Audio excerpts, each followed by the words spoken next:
पूरे 18 साल आंखें बंद रखने के बाद जब पहली बार मैंने आंखें खोली तो देखा कि बल में सोई मेरी बीवी असल में इस देश की महारानी है। और जिस नौकरानी की मैं रोज गाल खींचता था वो तो दुनिया की सबसे बड़ी तलवारबाज है। और घर का वो पुराना कुत्ता, वो 40 लाख साल पुराना महाराक्षस निकला। दरअसल महारानी को डर था कि कोई मुझे अपने फायदे के लिए इस्तेमाल न करे, इसीलिए उन्होंने तमाम बड़े बड़े लोगों को आम लोगों के भेस में मेरी हिफाजत के लिए भेजा था। पर उन्हें क्या पता था कि मैं कोई असली हीरो नहीं हूँ। मैंने खुद अपनी आंखें और अपनी पाँव बंद की थी, क्योंकि दूसरी दुनिया से आए मुझ जैसे इंसान के पास एक सिस्टम था जो कहता था आंखें बंद करो और ताकत बढ़ती रहेगी।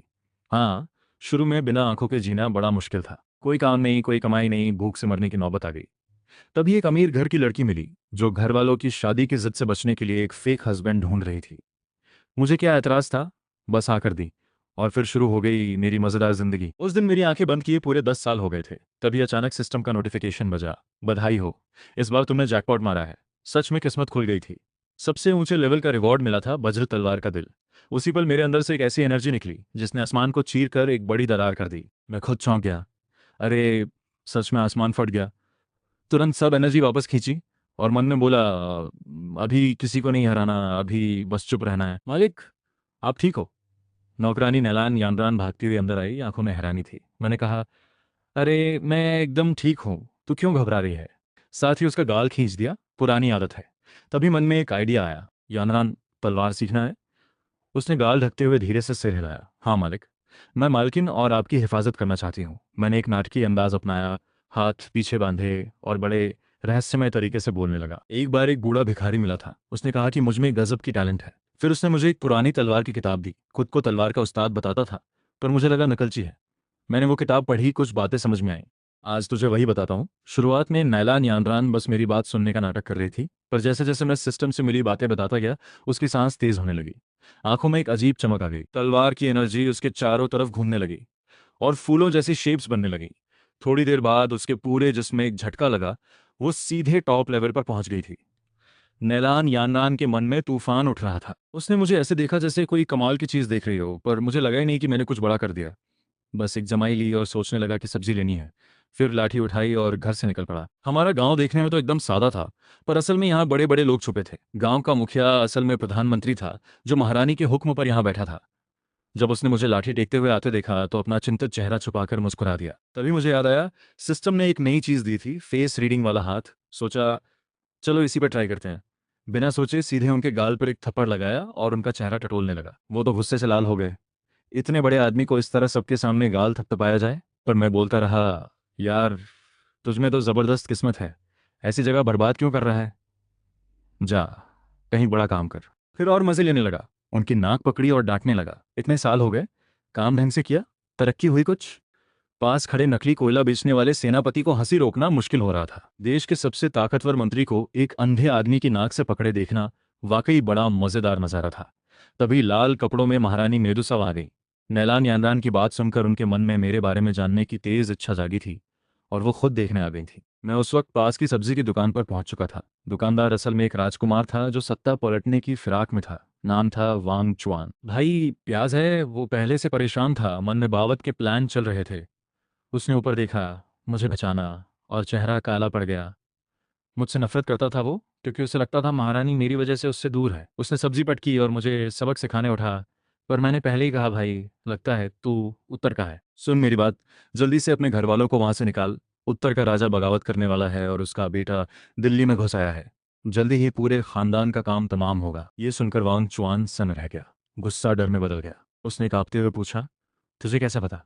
मैंने हल्की सी मुस्कान के साथ उसके कंधे पर हाथ रखा और कहा, अंधा हूं, इसलिए अंदर की बात दिखती है, इसमें कोई बड़ी बात नहीं। वांग चुआन का मुंह खुला रह गया। उसी वक्त महारानी मेदुसा वहां पहुंच गई। मुझे उनकी मौजूदगी पहले ही महसूस हो गई थी। मैंने मुड़कर उनकी तरफ मुस्कुराते हुए कहा, अरे, आ गए। महारानी ने, पर मैं बिल्कुल बेफिक्र था। बोला, ये झूठ नहीं है। 3 साल पहले जब महारानी गद्दी पर बैठी तभी से उत्तर का राजा चुपके चुपके तैयारी कर रहा है, सेना बढ़ा रहा है, लड़ाके जमा कर रहा है। और अब उसका बेटा वांगचुआन खुद अपने हथियारों को लेकर राजधानी में आ गया है। बस एक इशारे का इंतजार है, फिर लाखों की फौज शहर पर टूट पड़ेगी। बात खत्म होते ही सन्नाटा छा गया। वांगचुआन बुद्ध बन गया। इतने सीक्रेट प्लान को मैंने इस तरह खोल दिया जैसे मौसम का हाल बता रहा हूँ। महारानी की आवाज सख्त हो गई। इसका कोई सबूत है? मैंने एक नाटकीय अंदाज में उंगलियां चटकाई और बोला, सुनो, आज मैं सबके सामने कैलकुलेट करके बताता हूँ। मैंने गिनती शुरू की और एकदम कॉन्फिडेंस से कहा, वांग चुआन के हत्यारे इस वक्त प्रधानमंत्री की हवेली में छुपे हैं और आज रात खून खराबे का प्लान है। नकली मुखिया यानी असली प्रधानमंत्री का मुंह खुला रह गया। ये अंधा सच बोल रहा है। महारानी ने एक नजर डाली और नकली शराब बेचने वाला सेनापति हवा की तरह गायब हो गया। थोड़ी देर बाद खबर आई, सच निकला, हवेली में छुपे हत्यारे पकड़े गए। वांग चुआन का दिमाग बंद हो गया। उसकी सारी ताकत छीनकर उसे घसीटते हुए ले जाया गया। जाते जाते उसने मुझे ऐसे देखा जैसे जान लेना चाहता हो, पर मैं तो अपनी नेकी पर खुश था। उसकी पीठ पर चिल्लाया, भाई अभी भी कह रहा हूँ, घर वालों को निकाल वहां से। आज मैं मिला समझ नसीब वाला। इस बात पे वांग चुआन को इतना गुस्सा आया कि उसने खून की उल्टी की और बेहोश हो गया। अगले दिन मैं आराम से लेटा था कि सिस्टम का नोटिफिकेशन आया, बधाई हो, तुमने एक बड़े विलन को रोका, रिवॉर्ड मिल रहा है, एक दुर्लभ जड़ी बूटी और बढ़िया डॉग फूड। वो जड़ी बूटी महारानी की पुरानी बीमारी ठीक कर सकती थी, पर मैंने सोचा पहले अपनी बीवी का ख्याल रखो। वो तो बस एक आम इंसान है, इसे खाने से उसकी उम्र 100 साल बढ़ जाएगी। मैंने उसे कूटकर एक साधारण दिखने वाले दलिये में मिला दिया। जानू, अभी से याद करने लगे? दरवाज़ा खुला, महारानी मेदुसा मुस्कुराते हुए अंदर आईं। आज उन्होंने सादे कपड़े पहने थे, पर शाही अंदाज कहा जाता है। मुझे पहले ही उनके आने का एहसास हो गया था। मैंने मुस्कुराते हुए दलिये का कटोरा आगे बढ़ाया। लो, थकान उतारो। सुबह की धूप आंगन में फैली थी। बड़ा सुकून भरा नज़ारा था, जैसे कोई साधारण जोड़ा हो। महारानी थोड़ा रुकी। इतनी ताकतवर, इतनी डिसीजन लेने वाली औरत, पर उस पल कुछ अलग महसूस हुआ। उन्होंने चुपचाप कटोरा लिया, एक घूंट पिया, और अचानक उनकी आंखें फटी रह गईं। ये तो यिनमिंग सोल फ्लावर है, जिसे वो सालों से ढूंढ रही थी, और इस अंधे ने उसे एक साधारण दलिये में मिलाकर यूं दे दिया जैसे कुछ हुआ ही ना हो। उनके पूरे जिस्म में एक गर्म लहर दौड़ गई। सालों पुरानी बीमारी पल भर में गायब हुई। मैंने रुमाल निकाला और उनके होंठ के पास का दलिया पहुंच दिया। उस एक छोटी सी हरकत पर महारानी का दिमाग एकदम ब्लैंक हो गया। सारी ताकत, सारी अथॉरिटी उस पल सब धुल गई। खानदान पुश्तों से सेवा करता आया है, अगर मैं कहूं मेरे साथ काम करो तो करोगे? नहीं। मैंने तुरंत मना कर दिया। महारानी ने आंखें तरेरी, मैं कोई शेरनी हूं क्या जो इतना मना कर रहे हो? वो नाराज होकर जाने लगी। तभी बाहर से एक तेज आवाज आई, सम्राट पधार रहे हैं। मैं चौंक कर उठ बैठा। अरे, कल बाजार में जो बात हुई, क्या वो इतनी जल्दी महारानी तक पहुंच गई? वो खुद मुझे रिक्रूट करने आई हैं। नैलान यानरान दौड़ती हुई आई, नाटक करते हुए बोली, मालिक, महाराज आ गए, जल्दी निकलो। वो मुझे खींच कर बाहर ले गई। तब तक मैं घुटने टेकने की कोशिश करता, एक हाथ ने मुझे थाम लिया। महारानी मेदुसा अपनी राजगद्दी पर टिकी थीं, मुस्कुराते हुए देख रही थीं। बोली, उठो, कोई ज़रूरत नहीं, हम यहाँ तुम्हें एक काम देने आए हैं। बहुत शुक्रिया, पर मैं इतना काबिल नहीं हूँ। महारानी ने जवाब नहीं दिया, बस नेलान यानरान को देखा। नेलान झट से मेरे कान के पास आई और धीरे से बोली, मालिक, अब मत करो ना नुकर। मालकिन दिल्ली चली गई हैं, जल्दी वापस नहीं आएंगी। क्या आप उनसे मिलना नहीं चाहते? मालकिन का नाम सुनते ही मैं रुक गया, फिर एक लंबी सांस ली और बोला, ठीक है, जो हुक्म। तुम जितना छुपाओगे उतना मजा आएगा। अगले दिन दरबार में महारानी ने ऐलान किया, शू साहब को हमका उपमंत्री नियुक्त करते हैं। किसी को कोई ऐतराज, सब चुप रहे। तब पश्चिम के राजा श्याहो युआन ने नाक बहुत चढ़ाते हुए कहा, हजूर, एक जंगली, और वो भी अंधा, इतने बड़े पद पर, ये तो बेइज्जती है। मैं उसकी तरफ देख तो नहीं सकता था, पर उसकी नफरत साफ महसूस हो रही थी। मन में बोला, तूने गलत बंदे से पंगा लिया। मैंने जल्दी से दिमाग में विलन्स की लिस्ट खंगाली, इसी से शुरुआत करता हूँ। बीच में ही बोल दिया, पश्चिम के राजा ने अपनी पावर बढ़ाने के लिए काला जादू सीखा है। 10,000 लोगों की बलि देकर यह शक्ति हासिल की है। और फिर मैंने एक लंबा सा मंत्र पढ़ दिया। श्याहो युआन का चेहरा अचानक बिगड़ने लगा। उसके जिस्म से हजारों रूहों की चीखें सुनाई दी, इसे फांसी दो। महारानी खड़ी हो गई, आंखों में गुस्सा था। पूरा दरबार सन्न था। क्या ये अंधा सच में सब जानता है? तभी एक नौजवान अफसर बोला, हजूर, इसने जरूर पहले से जांच पड़ताल की होगी, ये कोई जादू नहीं। मैं उसकी तरफ मुड़कर आराम से कहा, अच्छा, तो फिर सुन, 3 साल पहले जो एग्जाम टॉपर बना था वो नकल करके आया था। तेरे बाप ने एग्जामिनर को रिश्वत देते वक्त डर था कि कहीं वो भूल न जाए, तो उसने जो कोड़ा गिफ्ट किया था उस पर तेरा बचपन का नाम गुड्डू खुदवा दिया था, है कि नहीं? वो अफसर एकदम पीला पड़ गया, टांगे कांपी और धड़ाम से गिर पड़ा। फिर उसे भी घसीटते हुए बाहर ले जाया गया। दरबार में सन्नाटा था। मैंने हल्की सी खांसी की और इत्मीनान से प्रधानमंत्री के सामने जा खड़ा हुआ, हाथ बढ़ाया और उनके बूढ़े चेहरे पर टटोलने लगा। प्रधानमंत्री झेंप और गुस्से से मरे जा रहे थे। मैंने गंभीर होते हुए कहा, प्रधानमंत्री जी, मेरे गांव में एक मुखिया है, नाम है झेंग जूझोंग। उसकी जन्म कुंडली और किस्मत बिल्कुल आपसे मिलती है। मुझे तो लगता है ये आपका बिछड़ा हुआ भाई है। प्रधानमंत्री का चेहरा फड़कने लगा। वो जानते थे कि वो मुखिया खुद उनका ही भेस है, पर सबके सामने मानना पड़ा, हाँ, ऐसा एक बड़ा भाई है। दरबार में फुसफुसाहट शुरू हो गई। प्रधानमंत्री रोने रोने को हो गए। जिंदगी भर की इज्जत एक पल में मिट्टी में मिल गई। उन्होंने दयनीय नजरों से महारानी को देखा। महारानी थोड़ी शर्मिंदा होकर हाथ हिलाया, बस दरबार खत्म। मैं खिसकने की सोच ही रहा था कि महारानी ने आवाज दी, शू साहब, आप दिल्ली में न हो, चलो पैलेस में ही रहो, काम भी आसान रहेगा। मैं थोड़ा चौंका, ये मेरे साथ इतनी फ्रेंडली क्यों है? फिर भी मैंने विनम्रता से मना किया, बहुत शुक्रिया, पर घर में बीवी इंतजार कर रही होगी, देर हुई तो वो चिंता करेगी। बीवी महारानी के मन में एक अजीब सी हलचल हुई। अपनी बीवी से बड़ा प्यार है तुम्हें? मैंने एक लंबी सांस ली और अपनी पुरानी स्टाइल में बोला, दुनिया में बहुत कुछ है, पर जो तीन चीजें सबसे जरूरी हैं वो है सुबह, शाम और मेरी जान। महारानी मेदुसा का चेहरा लाल हो गया। उन्होंने जिंदगी में ऐसा सीधा और जोशीला इजहार कभी नहीं सुना था। दिल धड़कने लगा। शर्म में बोल बैठी, तुमने अच्छा कहा। फिर तुरंत मुंह दबाया और तेज कदमों से भाग गई। मैं सिर खुजाता रहा, ये हुआ क्या? फिर घर वापस आया। दरवाजा खुला तो जानी पहचानी खुशबू आई। अरे तुम कब आई? महारानी थोड़ा शर्माते हुए मिली। मैं मन ही मन खुश हो गया। हाथ पीठ पे बांधे आंगन में टहलते हुए सोचा, अच्छा है, दिल्ली में अब घर भी है, काम भी है। तभी एक कोने से एक पुराना सा देसी कुत्ता भौंकता हुआ निकल आया। जा जा, ये क्या तरीका है? मालिक घर आए हैं, दिखता नहीं। मैंने एक हल्की सी ठोकर मारी। वो असल में एक महाशक्तिशाली दिव्य जीव था, देश का रक्षक। जमीन पर लुढ़का, फिर उठा और गुस्से में झपटने लगा। मुझे एक पल के लिए खतरा महसूस हुआ। बिना सोचे एक तलवार की एनर्जी छोड़ दी। उस डिवाइन कुत्ते के सारे रोंगटे खड़े हो गए। उस ताकत के आगे उसकी रूह कांप गई। और अगले ही पल पूरा एटीट्यूड बदल गया। पूंछ हिलाने लगा, मेरे पैर चाटने लगा। मैंने मुस्कुराते हुए उसका सिर सहलाया। बस इतना ही तो चाहिए था। पहले क्यों नहीं माना? मैलान यानरान पास खड़ी थी, दंग रह गई। ये डिवाइन जीव असली कुत्ते से भी ज्यादा चापलूस निकला। अगले दिन सुबह मैंने सिस्टम की दी हुई जड़ी बूटियां आंगन में लगाईं और डिवाइन डॉग फूड का कटोरा निकाला। वांग चाय, खाना तैयार। दिव्य जीव को लगा, मैं ये सस्ता खाना कभी नहीं। और अगले पल मैंने उसका मुंह कटोरे में दबा दिया। खुशबू ने सारा घमंड तोड़ दिया। ये तो वो दुर्लभ डिवाइन फूड था जो हजारों साल में एक बार मिलता है। एक पल रुका, फिर सिर झुकाकर खाने लगा। पूंछ फैन की तरह हिलने लगी। यार ये तो बहुत बढ़िया है। तभी दोनों लड़कियां बाहर आईं। आंगन में चमकती जड़ी बूटियां देखकर नैलान यानरान को लगा शायद नींद में है। महारानी मेदुसा के पैर लड़खड़ाए, लगभग गिर पड़ती। और सबसे बड़ा शौक, देश का दिव्य रक्षक जंजीर से बंधा कटोरे में मुंह डालकर खाना खा रहा था, जीभ लटकाए। नैलान यानरान ने झट से कटोरा छीना और स्टोरेज रिंग से एक डिवाइन मांस का टुकड़ा निकाला। आप तो देश के रत्न हैं, ये सस्ती चीजें आपके लिए नहीं। जंजीर खोलने लगी, पर कुत्ते ने उस मांस को देखा, नाक फुलाई और उपेक्षा से मुंह फेर लिया। इससे तो दांत भी नहीं भरेंगे। उस कटोरे में जो था वो कहीं ज्यादा था। नैलान यानरान की आंखें फटी रह गई। वांगचाई ने खुद अपने पंजे से जंजीर वापस गले में डाली और मेरे पास आकर पूंछ हिलाते हुए लिपट गया। महारानी ने आकर पूछा, तुमने इसे क्या खिला दिया? ये तो डिवाइन जीव है, पर हो गया है तुम्हारे पीछे पागल। मैंने हंसते सिर सहलाया, कुछ नहीं, गांव में कुत्ते पालने का एक्सपीरियंस है, ये बस मुझे पसंद करता है। महारानी का मुंह फड़का, कुछ कह नहीं सकती थी। तो आंगन की चमकती जड़ी बूटियों की तरफ देखकर बोली, और ये सब? मेरे पास जवाब तैयार था। आज सुबह एक बूढ़ा आदमी सब्जी बेच रहा था, बेचारा लग रहा था, तो सारा खरीद लिया और यहीं लगा दिया। गुस्सा मत हो, पैसे फिजूल तो नहीं किए। महारानी ने उन जड़ी बूटियों को देखा जो आधी दिल्ली खरीद सकती थीं और माथा पकड़ लिया। पर उनके अपने भी राज थे, तो चुप रहीं। नाश्ते के बाद वो काम पर निकल गईं। मैलान यानरान रुकी, बोली, मालिक, कल पैलेस से ऑफिशियल ड्रेस आई है, पहन कर देखो। उसने दरवाजे के पीछे से एक 3 ग्रेड की अप्सरी पोशाक निकाली। बॉस से मिलना है, थोड़ा फॉर्मल तो लगना चाहिए। नैलान आमतौर पर तलवार पकड़ती है, पर आज उसके हाथ नरम थे, बस कभी कभी उंगलियां मेरे सीने को छू जाती थीं। इस ठंडी तलवारबाज का चेहरा लाल हो जाता और वो झट से हाथ खींच लेती। रहने दो, मैं खुद कर लूंगी। पर आज वो अड़ी रही। चेहरा तवे जैसा गर्म था, हाथ कांप रहे थे, फिर भी पूरा 1 घंटा लगाकर कॉलर ठीक किया। फिर राहत की सांस ली, माथे पर पसीना था। मैंने लाठी उठाई और बोला, चलो प्रधानमंत्री के घर चलते हैं। बाजार में चलते हुए चारों तरफ से बातें सुनाई दे रही थीं। सुना, महारानी का नया चहेता एक अंधा है, 3 ग्रेड का अफसर बन गया। अरे भाई, असली एम्परर को पता चला तो छत उड़ा देगा। मैलान यानरान ने टोपी झुकाई और आंखें ऊपर कर लीं।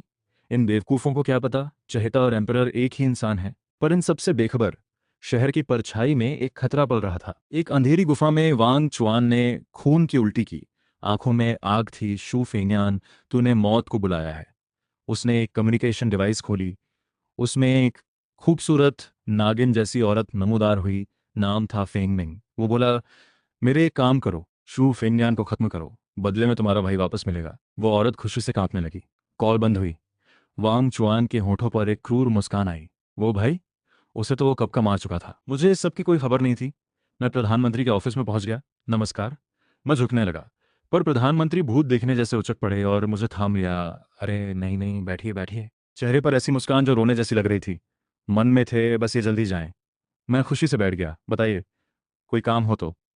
उन्होंने सिर हिलाया।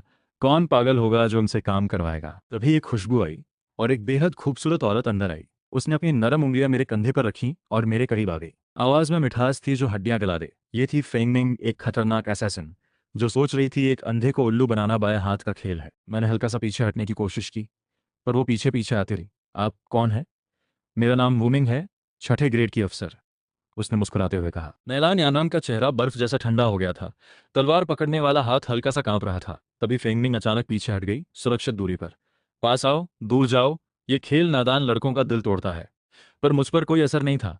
मैंने मन में सोचा, पहले छुओ फिर शर्माकर हटो, ये तो क्लासिक मूव है। फेंगमिंग ने प्रोफेशनल अंदाज अपनाया, प्रधानमंत्री से बोली, महारानी की बर्थडे पार्टी की तैयारी में शू साहब को हेल्प चाहिए, मैं कर देती हूँ। सुनने में तो बढ़िया लग रहा था, पर असल में ये मुझे फंसाने की चाल थी। मैंने अंदर से सोचा, सबसे खतरनाक जाल वो होता है जो तुम्हारे भले के लिए कहकर बिछाया जाए। प्रधानमंत्री की हिम्मत नहीं थी कि हाँ या न कहे। मेरी शांत आंखें देखकर बोले, ठीक है, जैसा तुम लोग सोचो। और ये बेकार का काम मेरे ऊपर आ गया। मन हुआ एक लाठी दे मारूं, पर का अफसर हूं, सब कुछ झेलना है। हम तीनों बाहर निकले। एटमॉस्फेयर बेहद अजीब था। फिंगमिंग की मीठी आवाज आई, शू साहब, बर्थडे में 7 दिन बचे हैं, कहीं प्राइवेट में बैठकर प्लानिंग करें। बात करते हुए उसकी तेज नजर नयन यानरान पर टिकी। मन में सोचा, इस नौकरानी की पावर बहुत है, पहले इसे हटाना होगा। नैलान ने पलटकर उसे ऐसे देखा जैसे हजारों साल पुरानी बर्फ हो।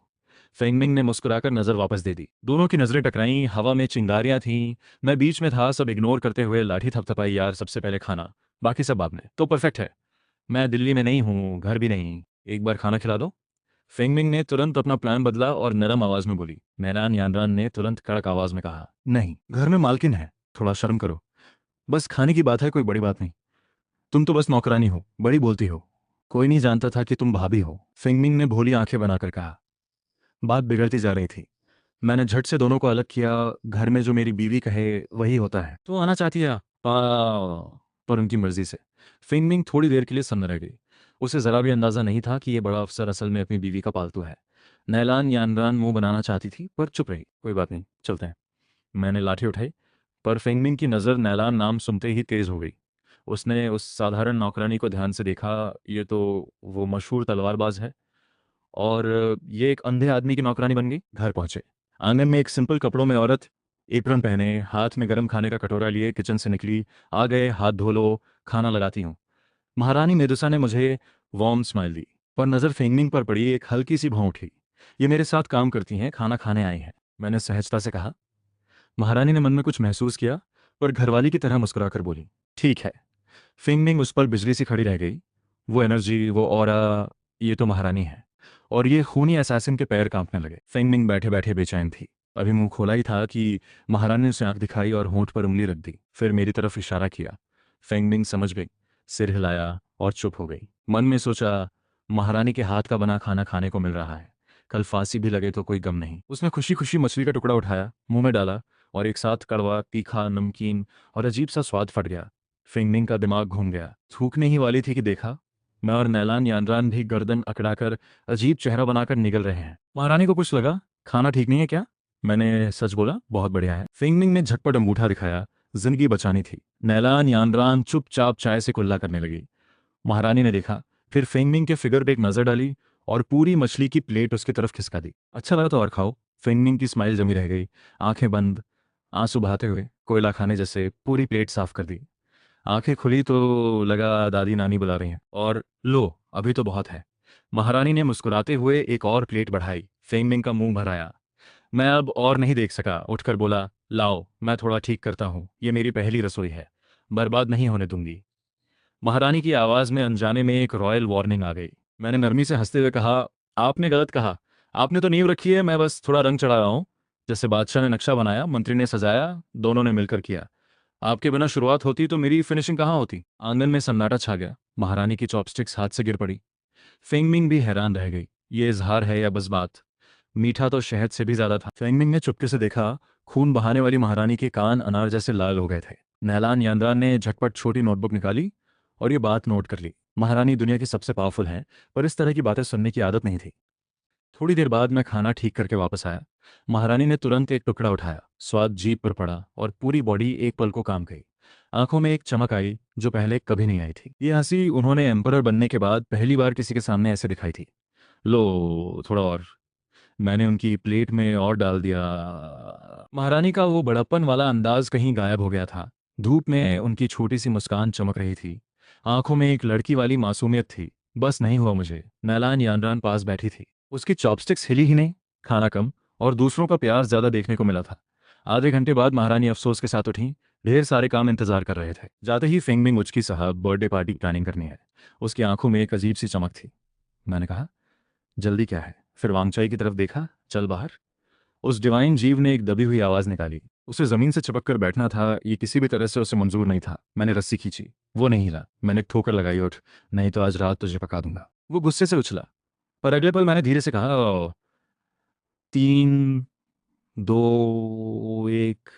इसके बाद एक दाना नहीं मिलेगा। अगले ही सेकंड वो उछलकर खड़ा हो गया, पूंछ हिलाने लगा, मेरे पैर चाटने लगा। इज्जत? वो तो डिवाइन फूड के सामने कुछ भी नहीं। मैं खुशी से उसे लेकर निकला। नैलान, यानरान और फेंगमिंग एक दूसरे को देखकर चुपचाप पीछे चल दिए। तभी एक बड़े जनरल शू मोशुआन तेज कदमों से दिल्ली में दाखिल हुए। उनका चेहरा गुस्से से लाल था। बॉर्डर पर जांच में पता चला था कि आधे से ज्यादा कमांडर्स बागी वांग युआन के साथ मिले हुए थे। उन्होंने घोड़े पर बैठे बैठे ही रिपोर्ट लिखी और जल्दी से महारानी के पास भेजी।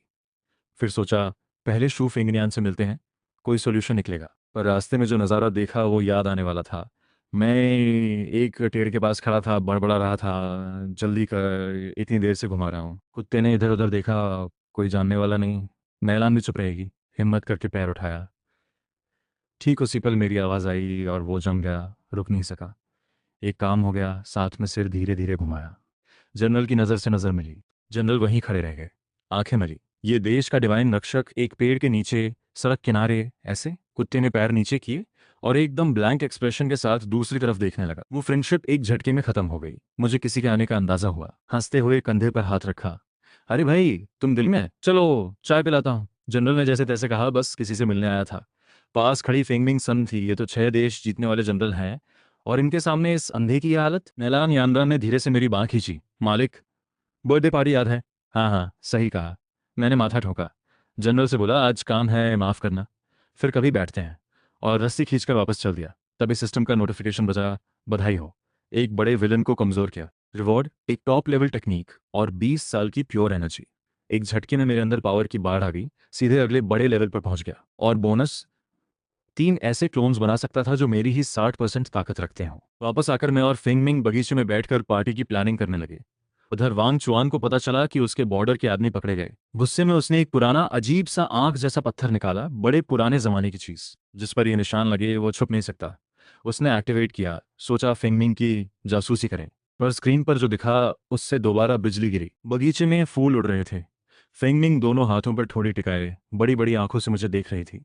उसकी आवाज में मिठास थी। अभी सोच रही हूँ। मैंने हंसते हुए कहा, कोई बात नहीं, आपका कुत्ता बड़ा अच्छा है। कैसे सिखाया? खाना बंद करो, सीख जाएगा। दोनों हंसी मजाक में थे और स्क्रीन पर दिख रहा था एक ट्रेंड असैसिन पूरी तरह पिघली हुई। वांग चुआन को उल्टी होने वाली थी।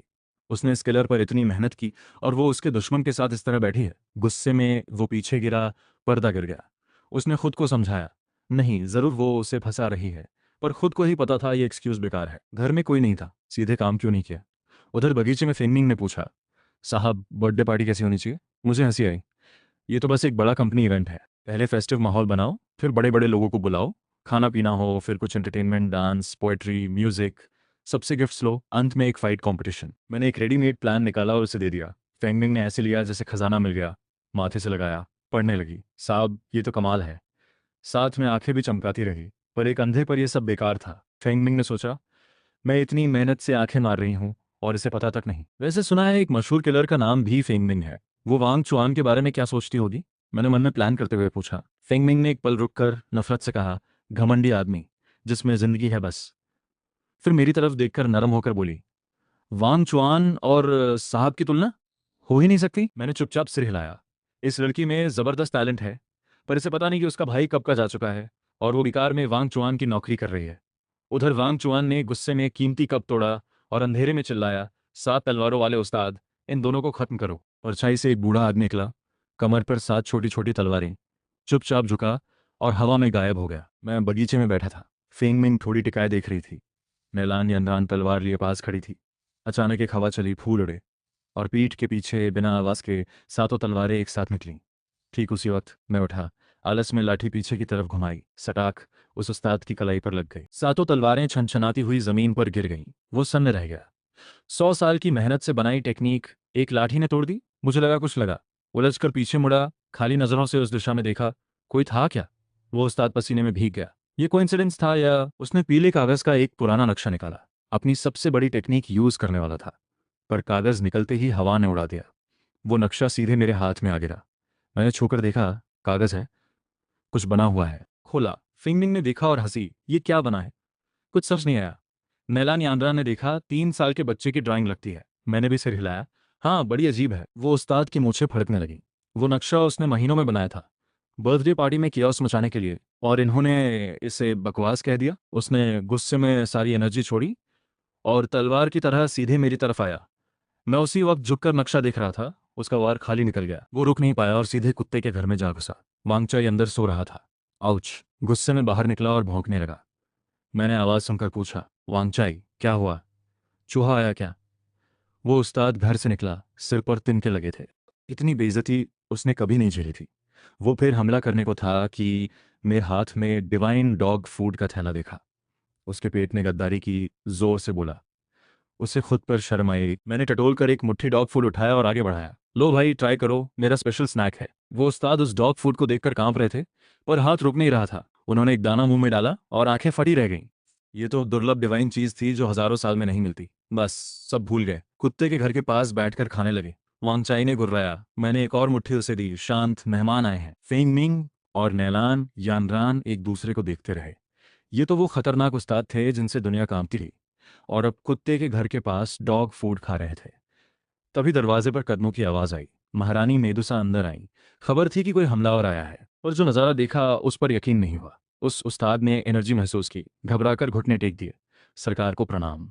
मैंने सुना और समझ गया। अरे, महारानी आ गई। माफ करना, स्वागत नहीं हो पाया। महारानी की नज़र मेरे हाथ के नक्शे पर पड़ी। ये क्या है? बस ऐसे ही मिल गया था। महारानी ने देखा, चेहरे पर हल्का बदलाव आया। फिर मुस्कुराते हुए बोली, ये बागियों का पार्टी प्लान था और तुमने इसे बेकार कह दिया। मैंने ऑनेस्टली कहा, रंग गड़बड़, लेआउट भीड़ भाड़ वाला, कोई स्टाइल नहीं। महारानी की आंखों में हंसी थी। बर्थडे पार्टी अब ऑफिशियली मेरे जिम्मे थी। फेंग मिंग दबी हंसी हंस रही थी। वो उस्ताद अभी भी कुत्ते के घर के पास बैठे थे, खाएं या न खाएं वाली हालत। महारानी ने उन्हें गार्ड्स के हवाले किया। जाते जाते उनकी नज़र उस डॉग फूड के थैले पर थी। मैंने सिर हिलाया।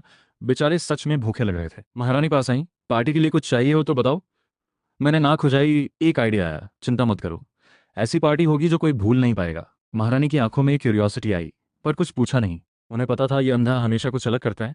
जाने के बाद मैं नक्शे को देखता रहा। फेंगमिंग ने धीरे से पूछा, साहब प्लान क्या है? मैंने रहस्यमय मुस्कान दी। स्वर्ग का न्यू ईयर शो। नालान और फेंगमिंग दोनों हंस दिए। मैंने डिटेल में नहीं बताया, पर मन में लिस्ट बनाने लगा।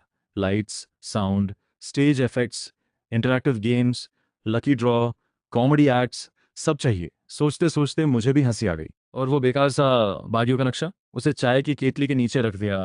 टेबल वॉबल कर रही थी। वेस्ट नहीं, यूज में आया। मैंने संतुष्टि से केतली थपथपाई। पार्टी की प्लानिंग शुरू हो गई, पर मेरे मन में महारानी की बात थी। उनकी एनर्जी बड़ी कमजोर लगती थी।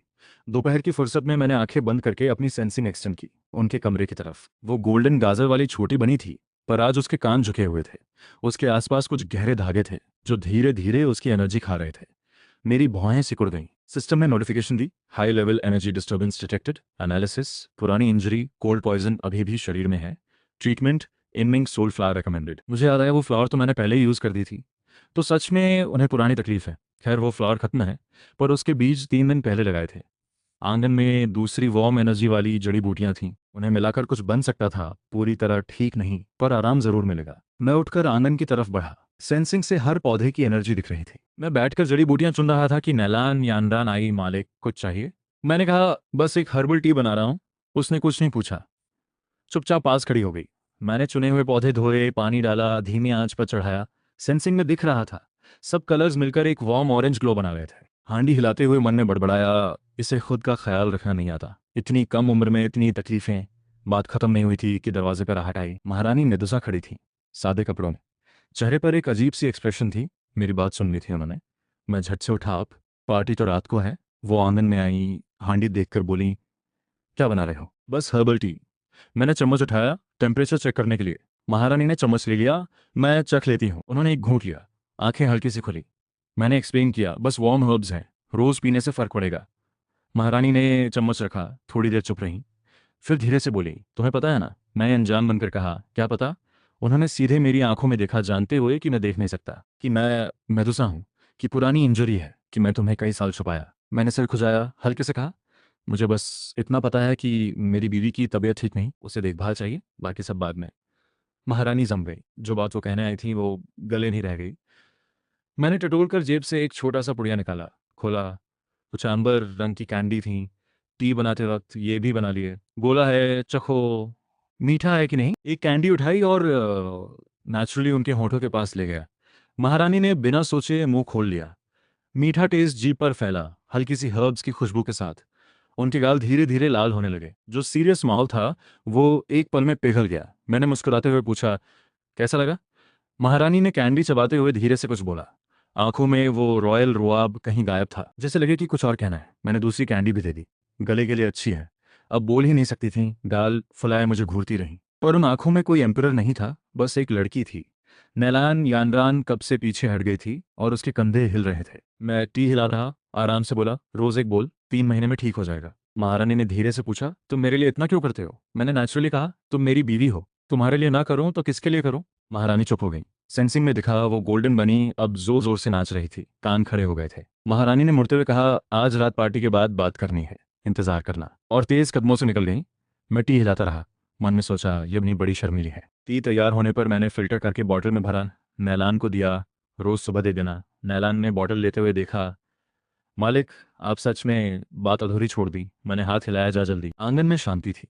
मैं पत्थर की बेंच पर बैठा। सिस्टम ने नोटिफाई किया, important emotional event triggered, task list updated. मैंने सोचा बाद में देखूंगा, पर मन में था, आज रात महारानी क्या कहेंगी, शायद सब बता दें। मुझे पहले से आधा आधा पता है, पर जब तक वो नहीं बोलती मैं भी नहीं बोलता। इस तरह जिंदगी आसान रहती है। वांगशाई आकर मेरी टांग से लिपट गया। मैंने सिर सहलाया, आज रात पार्टी में चुपचाप रहना, खाना मत चुराना। उसने एक प्रोटेस्ट की आवाज़ निकाली। मैंने हंसते हुए एक मुट्ठी डॉग फूड दिया। मन में रात की पार्टी और उसके बाद की बातों का इंतजार था। जो भी हो, जिंदगी तो अच्छी है और आगे और अच्छी होगी। मैं गुनगुनाता हुआ बेंच से उठा। नैलान यानरान दरवाजे पर चुपचाप खड़ी थी। मन में आया, पार्टी से पहले फ्रेश सब्जी लाते हैं। नैलान, बाजार चलोगी? सब्जी लानी है। अंदर से आवाज़ लगाई, वांगचाई तू भी चल। वो घर से उछल कर निकला, पूंछ हिलाने लगा। हम तीनों, मैं, नैलान और कुत्ता, निकल पड़े। दोपहर में दिल्ली की सड़कें रौनक से भरी थी। आवाज़ों का मेला था। सेंसिंग में हर इंसान अलग कलर में दिख रहा था। आम लोग हल्के सफ़ेद, लो लेवल प्रैक्टिशनर्स थोड़े ब्राइट, ऑफिशियल्स वाले ज़्यादा गहरे। चलते चलते एक परेशान आवाज़ सुनाई दी, जानी पहचानी, प्रधानमंत्री। सेंसिंग में देखा, उनकी एनर्जी एक स्टोन टेबल के चारों तरफ हिल रही थी। सामने एक बच्चे की नारंगी एनर्जी, वो चेस खेल रहे थे। नैलान ने धीरे से कहा, प्रधानमंत्री जी 3 बार से हार रहे हैं। मुझे हंसी आते आते रुकी। पास जाकर सुना, एक और बार। मैं नहीं मानता। बच्चे ने मासूमी से कहा, दादाजी, वादा है ना, हारे तो कैंडी एप्पल दिलाओगे। मैंने टोका, भाई आज लक नहीं है। प्रधानमंत्री ने देखा, मुझे देखकर चेहरा बना, इज्जत और शर्म दोनों एक साथ। फिर बोले, आओ भाई तुम ही खेलो। मैं वैसे भी बाहर निकला था, बैठ गया, आंखें बंद की। सेंसिंग में पूरा चेस बोर्ड दिख रहा था, हर पीस अपनी एनर्जी के साथ। बच्चे ने कहा, अंधे चाचा, आपकी बारी। मैंने हाथ बढ़ाया, पीस ढूंढी, एक जगह रखी। बच्चा थोड़ा रुका। प्रधानमंत्री को जैसे झटका लगा, अरे ये तो कमाल है। हर मूव सिंपल लगता था, पर हर बार बच्चे का अटैक रुक जाता। बच्चे का चेहरा लाल होने लगा। जब फाइनल पीस रखी, बच्चा रो पड़ा। अंधे चाचा ने चीटिंग की, पर कैंडी एप्पल भी मांगना नहीं भूला। प्रधानमंत्री खुशी से उछले, 2 कैंडी एप्पल दिलाता हूँ। बच्चा रोते हुए मुस्कुराया और भाग गया। प्रधानमंत्री ने हैरानी से कहा, भाई ये तो कमाल की बात है। मैंने हंसकर कहा, बस लक था। असल में सेंसिंग में खेलना और आंखें खोलकर खेलना एक जैसा है। तभी एक ऑफिशियल प्लेन क्लोज में तेजी से आया। प्रधानमंत्री के कान में कुछ कहा। चेहरा सीरियस हो गया। उन्होंने मुझे झुककर कहा, भाई ज़रूरी काम आ गया, फिर मिलते हैं। और तेज़ कदमों से निकल गए। मैंने सेंसिंग में उस नोट की एनर्जी देखी, खून और बर्फ जैसी। बॉर्डर से इमरजेंसी रिपोर्ट थी, पर अभी मेरा काम नहीं। हम आगे चलते रहे। नैलान यानरान ने कहा, मालिक आज बड़े खुश है। मैंने हंसकर कहा, धूप अच्छी है, मन अच्छा है। वो थोड़ी चुप रही, फिर एक छोटी नोटबुक निकाली और कुछ लिखने लगी। मैंने पूछा, क्या लिख रही हो? वो घबरा गई, कुछ नहीं, बस डेली नोट्स। सेंसिंग में उस नोटबुक का कवर दिखा, एम्पेरर की डायरी लिखा था। काजे पेज पर लिखा था, आज साहब मुस्कुरा रहे थे जैसे शरारती बिल्ली। मैं हंसी दबाते हुए आगे बढ़ा। पुराने सब्जी वाले की दुकान आई, जिनसे पहले भी बात हुई थी। उन्होंने खुशी से कहा, आ गए, आज फ्रेश स्पिरिचुअल वेजिटेबल्स आई हैं। मैंने कुछ सब्जियां और एक लाइव मछली ली, रात में अच्छा खाना बनाना था। जाते जाते सब्जी वाले ने दबी आवाज में कहा, सुना है बॉर्डर पर कुछ हो रहा है। मैंने शांति से कहा। हम जैसे आम लोगों को क्या पता। वो हंस दिए। वापस चलते हुए एक टी हाउस के पास रुका। अंदर एक कहानी सुनाने वाला था। वो बता रहा था कि महारानी ने कैसे देश संभाला। मैं थोड़ी देर सुनता रहा।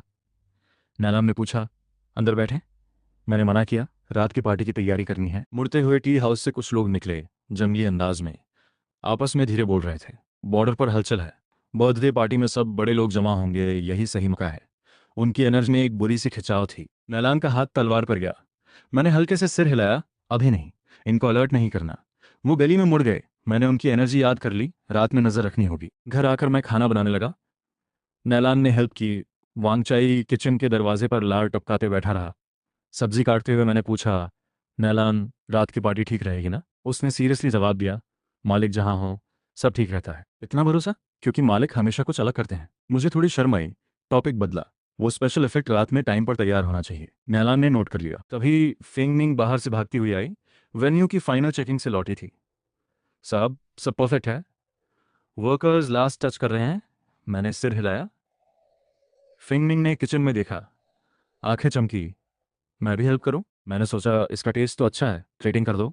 हम चारों, मैं, नैलान, फेंगमिंग और गेट पर बैठा वांगचाई, शाम तक रात की पार्टी के लिए तैयारी करते रहे। शाम ढलते ढलते सब तैयारियां पूरी हो गईं। मैंने नई ड्रेस पहनी। नैलान, यानरान ने कहा, मालिक बड़े अच्छे लग रहे हो। वांगचाई को भी नहलाया गया था, चमक रहा था। फेंगमिंग ने डीप पर्पल ड्रेस पहनी थी, थोड़ी ज्यादा फॉर्मल, कम ग्लैमरस। नैलान सफेद कपड़ों में थी, पीठ पर तलवार। हम निकलने ही वाले थे कि दरवाजे पर दस्तक हुई। नैलान ने खोला। महारानी मेदुसा खड़ी थी, अकेली, कोई बॉडीगार्ड नहीं। उनकी एनर्जी आज थोड़ी वार्म थी, मेडिसिन काम कर रही थी। उन्होंने कहा, रास्ते में था, सोचा साथ चलूं। मुझे कोई एतराज़ नहीं था। हम चारों और वांगचाई लिंगशाओ हॉल की तरफ चल पड़े। रास्ते में महारानी मेरे पास चलती रहीं। कभी कभी धीरे से बोलती, आगे सीढ़ी है। मैं सेंसिंग से देख सकता था, पर ध्यान रखे जाने का एहसास अच्छा लगता था, तो चुप रहा। हॉल के पास पहुंचते हुए महारानी ने कहा, आज रात पार्टी के बाद गार्डन में मिलना। मैंने कहा, ठीक है। वो रुकी। बोली, कुछ बातें बहुत दिनों से रुकी हैं। मैंने हंसकर कहा, मेरे पास भी कुछ है। उनके कदम हल्के हो गए। नैलान और फेंगमिंग ने एक दूसरे को देखा। दोनों की आंखों में हंसी थी। वांगचाई सबसे आगे दौड़ रहा था। शाम की रोशनी में हमारी परछाई लंबी हो गई थी, एक वॉर्म पेंटिंग जैसा। पर मैं जानता था, इस शांति के नीचे कुछ हलचल है। पार्टी हर हाल में अच्छी होनी चाहिए। ये उनका बर्थडे गिफ्ट था मेरी तरफ से। मैं साइड रूम में खड़ा था, कपड़े ठीक कर रहा था। नैलान ने कहा, मालिक वक्त हो गया। मैंने गहरी सांस ली और आगे बढ़ा। तभी सिस्टम की एक अर्जेंट नोटिफिकेशन आई, फाइनल मिशन लॉन्च, महारानी को बचाओ और सबके सामने प्रपोज करो। अभी नोटिफिकेशन की आवाज़ गई ही थी कि बाहर से हॉर्न की आवाज़ आई। गार्ड्स चिल्लाए, बागी फौज ने हमला कर दिया। हॉल में भगदड़ मच गई। महारानी थ्रोन से उठ खड़ी हुई, चेहरा शांत, आवाज़ में पावर। गार्ड्स कहाँ हैं? जनरल शू मोशवान आगे आए, मैं हूँ हुजूर, और बाहर निकल गए। मैं वहीं खड़ा था। मन में आया, वांग चौहान की टाइमिंग देखो, बर्थडे पार्टी बर्बाद कर दी। सिस्टम का फिर notification, war zone detected, new power temporary unlocked. मैंने आंखें बंद की, नई एबिलिटी एक्टिव हुई। पूरी दिल्ली की एनर्जी एक मैप की तरह दिखने लगी। बाहर से खून जैसी रेड एनर्जी के बादल आ रहे थे, बागियों की किलिंग मोरा, और उनके बीच एक गहरी काली एनर्जी, वांग चुआन, नफरत और पागलपन से भरी। मैंने नैलान से कहा, तुम महारानी की हिफाजत करो। उसने पूछा, आप? मैंने हंसकर कहा, पुराने दोस्त से मिलने जा रहा हूँ। फेंगमिंग भीड़ में से निकल कर आई, मैं भी साथ चलूंगी। मैंने मना किया, पर वो रुकी नहीं। जनरल शू मोशवान ने डिफेंस बनाया था, पर दुश्मन की फौज बड़ी थी और उनके साथ पावरफुल फाइटर्स भी थे। मैंने सेंसिंग से देखा, 3 ग्रे रोब्ड प्रैक्टिशनर्स छुपे हुए थे, जो सोल्जर्स की कंसंट्रेशन तोड़ने वाला जादू कर रहे थे। मैंने फेंगमिंग से कहा, वो 3 दिख रहे हैं? उसने देखा। हाँ, मैं जाऊं? नहीं, मैंने कहा, मैं खुद हैंडल करूंगा। मैंने स्लीव से एक छोटी बेल निकाली, हिलाई। एक साफ आवाज निकली और एनर्जी के साथ मिलकर पूरे बैटलफील्ड में फैल गई। उन तीनों का जादू एक झटके में टूट गया। उन्होंने ऊपर देखा। मैंने आंखें बंद की, उनकी पोजीशन लॉक की। फिर एक फिंगर स्नैप और 3 एनर्जी स्ट्राइक्स उनके कोर पे लगीं। तीनों गिर गए। जादू टूटा। सोल्जर्स की ताकत वापस आई। जनरल शू ने अटैक किया, पर बागियों की तादाद बहुत ज्यादा थी। दीवारें टूट रही थीं। और फिर वांग चुआन दिखा। मेदुसा, आज तुम्हारी मौत है। महारानी कब आ गई थी वहां? वो मेरे पास खड़ी थी। शांत आवाज में बोली, कोई रास्ता है?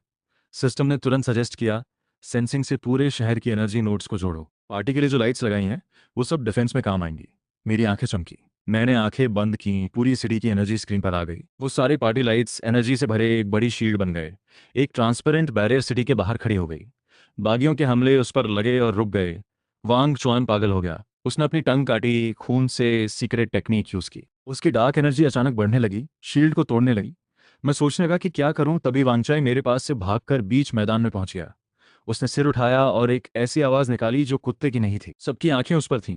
उसका बॉडी चमकने लगा, बड़ा होने लगा। पल भर में एक 30 फुट ऊंचा गोल्डन बीस्ट खड़ा था, सोने की स्केल्स, 4 पैरों में आग, असली फेंटियन किलिन। उसने मुझे एक नजर से देखा, मुंह से इंसानी आवाज निकली, शील्ड मैं संभालता हूँ, तू उस नाटकबाज को खत्म कर। मैंने सिर हिलाया। ठीक है दिव्या महाराज। उसने एक गोल्डन बीम छोड़ा, शील्ड और मजबूत हो गई। वांग चुआन का एक भी अटैक नहीं लगा। साथ ही नैलान यांद्रान ने तलवार निकाली, एक ब्लू स्ट्रीक बनकर बागियों में घुस गई। जहां से गुजरी दुश्मन गिरते गए और प्रधानमंत्री कहीं से एक अकाउंट्स बुक लेकर निकले। वांग चुआन, तेरा सारा खाना पीना का स्टोर हमने पकड़ लिया। तेरे कमांडर्स के घर वाले हमारी निगरानी में हैं।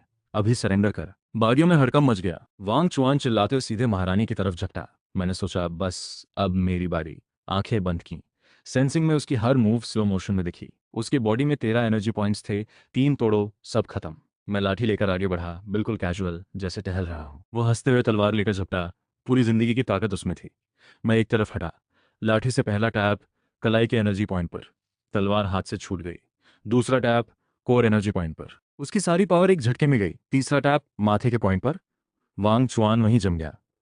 आंखों में डिसबिलीफ था। तुम, ये कैसे? मैंने लाठी वापस ली, शांति से कहा, चेस में हारे, वॉर में हारे और इंसान भी ढंग के नहीं बने। वो कुछ बोलना चाहता था और बेहोश हो गया। नेता गिरा, अब आगे भाग गए। गार्ड्स ने आगे बढ़कर सब कंट्रोल किया। शुरू से आखिर तक आधा घंटा भी नहीं लगा।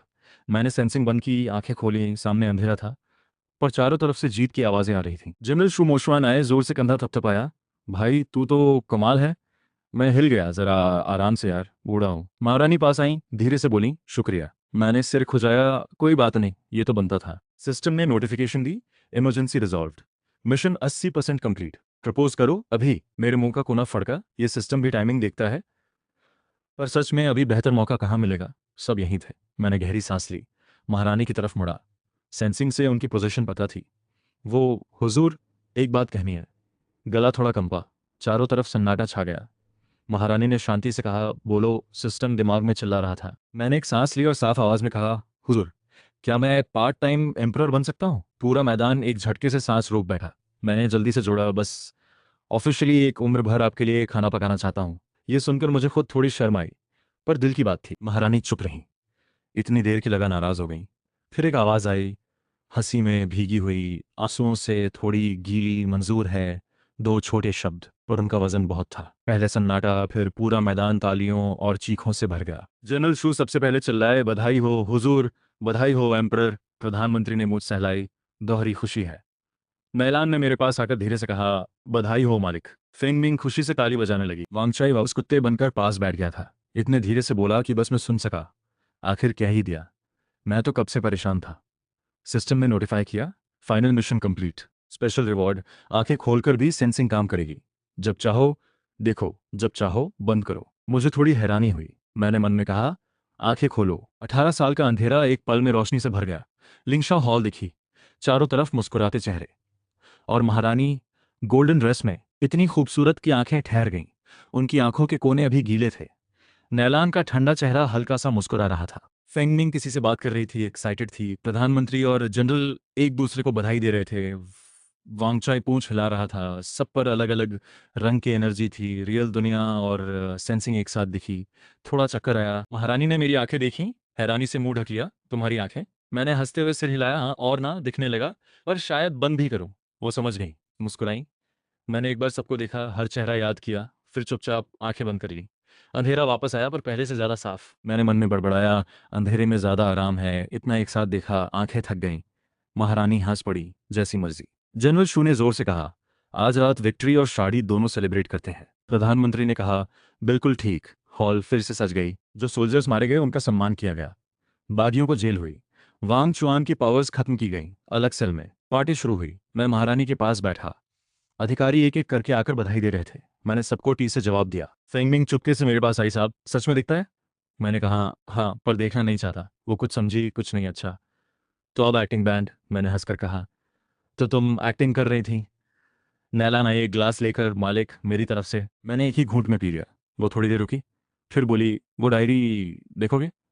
मैंने तुरंत हाथ हिलाया, नहीं नहीं, अपने पास रखो। उसने राहत की सांस ली। वांगचाई आकर मेरे हाथ से लिपट गया। मैंने पूछा, वापस असली रूप में क्यों नहीं गए? उसने एक आवाज़ निकाली। मतलब था कुत्ता बनना आसान है और डॉग फूड बेहतरीन है। मैंने हंसते हुए एक मुट्ठी स्पेशल डॉग फूड दिया। महारानी मेरे पास झुकी। आज के लिए शुक्रिया। मैंने कहा, मुझे शुक्रिया दो कि ज़िंदगी भर खाना खिलाने दिया। वो हंसी। तो रसोई तुम्हारी। मैंने हाथ ठोका। डन। रात गए, पार्टी खत्म हुई। महारानी ने जाते हुए कहा, गार्डन वाली बात कल। मैंने कहा ठीक है। घर पहुंचते पहुंचते रात हो गई। नैलान सो गई। मैं आंगन में अकेला बैठा था। आंखें खोली। चंद की रोशनी में आंगन शांत था। वो जड़ी बूटियां हल्की सी ग्लो कर रही थीं। वो दुनिया जो पहले सिर्फ महसूस होती थी अब दिख रही थी, जिंदा, खूबसूरत। पर थोड़ी देर बाद आंखें बंद कर ली। अंधेरा, पर पहले से ज्यादा भरपूर। सिस्टम ने पूछा, क्या तुम खुश हो? मैंने उल्टा पूछा, तुम्हें पहले से पता था? सिस्टम थोड़ी देर चुप रहा। मेरा काम था तुम्हें सही रास्ता दिखाना। रास्ता मिल गया। अब मैं क्वाइट मोड में जाता हूँ, जरूरत हो तो बुलाना। मैंने कहा ठीक है, शुक्रिया। जिंदगी वापस नॉर्मल लगने लगी। पर हर दिन में कुछ नया था। सुबह मैं किचन में नए डिशेस ट्राई करता।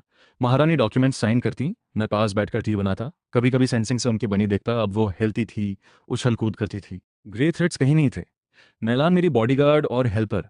अब पूरी दिल्ली जानती थी कि वो एम्परर के खास हैं। कोई उनसे उलझता नहीं था। फिल्मिंग में थी, शादी की प्लानिंग कर रही थी, मन लगाकर। प्रधानमंत्री चेस खेलने आते, जनरल शराब लेकर। वांगचाई रोज खाता, सोता और कभी कभी जनरल से छेड़खानी करता था। एक महीने बाद महारानी ने ऑफिशियल डिक्री निकाली, मुझे पिंटियन एम्परर घोषित किया।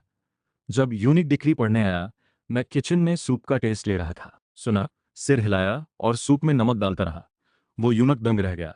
शादी 3 महीने बाद तय हुई। फिंगमिंग दौड़ने लगी। नैलान को भी पकड़ कर ले गई। मैं सबसे फ्री था, खाना पकाता, कुत्ता घुमाता, कभी दरबार में जाकर किसी ऑफिशियल को सेंसिंग से देखता। दिन बीतते रहे। एक दिन महारानी ने किताब बंद करके पूछा, जानना नहीं चाहते? उस रात मैं क्या कहने वाली थी? मैं संतरे छील रहा था। बोला, जब चाहोगी खुद बताओगी। वो थोड़ी देर चुप रही, फिर बोली, मुझे पहले से पता था तुम अंधे नहीं हो, और सिस्टम की बात भी जानती थी, क्योंकि मेरे पास भी एक है। नाम है एम्प्रेस स्ट्रिंग सिस्टम। काम है अच्छी रूलर बनना। संतरे छीलना रुक गया तो हम दोनों एक ही नाव में हैं। उन्होंने हाँ ना दोनों में से हिलाया। तुम्हारा सिस्टम ज़्यादा फ्रेंडली है, मेरा तो बस काम देता है, और फेल होने पर पेनल्टी। मैंने हंसते हुए संतरा आगे बढ़ाया, तो अब दोनों मिलकर मिशंस करेंगे। उन्होंने संतरा लिया, मुस्कुराई। कुछ दिन बाद नैलान एक डायरी लेकर आई, प्रॉपर बाइंडिंग वाली। मालिक, ये कॉपी है, शायद देखना चाहें। मैंने खोला। पहले पेज पर वो दिन जब मैंने उसे तलवार सिखाई थी। आगे रोज के छोटे छोटे पल, कैसे खाना बनाया, कुत्ता घुमाया, किससे बात की। उसकी नज़र में मैं एक ऐसा बेवकूफ़ था जो आंखें बंद रखता था, पर सबसे ज़्यादा देखता था। मैंने डायरी बंद करके वापस किया। अच्छा लिखती हो, पर आगे मत लिखना। वो लाल हो गई, सिर हिलाया। फेंगमिंग के भाई की खबर आई। वो जिंदा था, एक किसान के घर में पला था, मजबूत लड़का था। फेंगमिंग ने उसे देखा और रो पड़ी। वो लड़का अजनबी था, पर दीदी को मानने को तैयार था। मैंने उन दोनों के लिए दिल्ली में घर का इंतजाम किया। फेंगमिंग और भी मेहनत से काम करने लगी। प्रधानमंत्री ने चेस खेलते हुए कहा, बॉर्डर की समस्या खत्म हो गई। उस दिन तुमने हिंट दिया था, तभी से तैयार था। मुझे याद आया, वो ब्लडी पेपर की एनर्जी। जनरल ने बताया, वांग चुआन जेल में पागल हो गया था। ये नहीं हो सकता, ये नहीं हो सकता। मैंने बस सिर हिलाया। शादी का दिन आया। पूरी दिल्ली में जश्न था। मैंने एम्परर की ड्रेस पहनी, महारानी ने क्राउन और रॉयल ड्रेस। हम साथ खड़े थे, लाखों लोगों के सामने। उन्होंने धीरे से पूछा, घबरा रहे हो? थोड़ा। मैं ज्यादा।